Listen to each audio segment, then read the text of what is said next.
Absolutely delicious. It's making me hungry. And look how high we are going. These vines are so tall. Now we're up here. This should give you an idea of how big this place is. Wow, Gert, this is amazing. It stretches as far as the eye can see. Either way. It's pretty cool up here, isn't it? There's a lot of plants here. It's much hotter up here as well, isn't it? Is that because all the heat is rising? The heat is rising and we're right in the sun. Fantastic. So these are pretty big at the moment, these vines. Are they going to grow any bigger? Every week they grow about a foot and then we drop them a foot. Oh, and then so you cut them, do you? They're just going to grow, keep growing up, and we keep winding the string around the plant to keep them upright.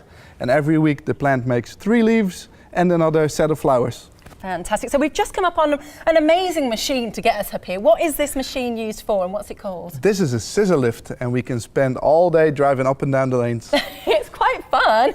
Is this used for, I guess, coming up here and tending to the top of the plants? Yeah, we're trimming the flowers on the vines because we need to have the right amount of fruits per vine. And like I said, we trim the string around the plant to keep it upright. Lovely. So each of these little flowers, are they going to be a tomato at the end? Only when a bumblebee pollinates a flower, which we call foraging.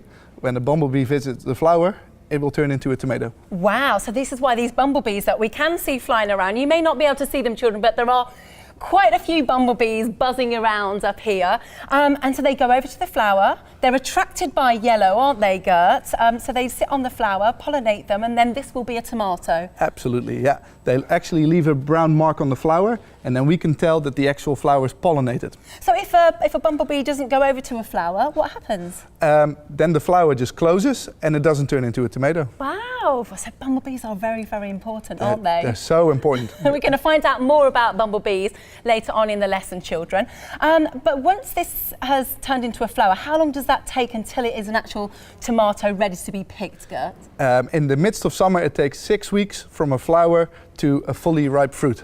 Fantastic. So as the vines grow, so obviously the flower then gets pollinated, all the ripe tomatoes are down at the bottom we saw as we were coming up. Yeah, because when you look at this cluster of flowers, next week this cluster of flowers will look like this one, and this one will look like this one, and this one will look like this one. Because we can see there's always these little baby green tomatoes already there, and you can see there's some flowers on the same little stalk. So these have all been pollinated and they're all growing into tomatoes. They've been pollinated, and you can see a teeny tiny little baby tomato in there. Can you tell? Wow!